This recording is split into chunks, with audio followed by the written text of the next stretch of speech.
ज्यावेळेस तुमचे खिसे रिकामे आहेत त्यावेळेस लक्षात ठेवा तुमचा देव महान आहे प्रियांनो. हालेलुया.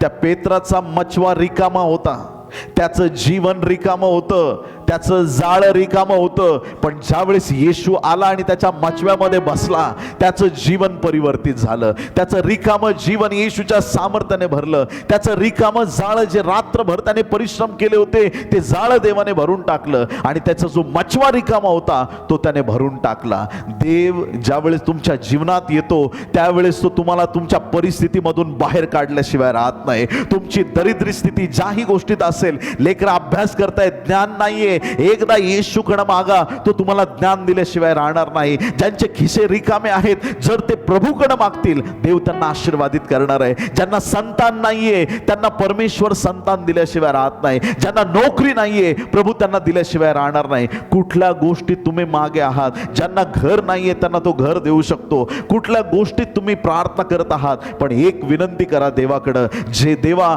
तू मला जे देशील त्याच्यातून मी तुझा गौरव करणार आहे. किती लोक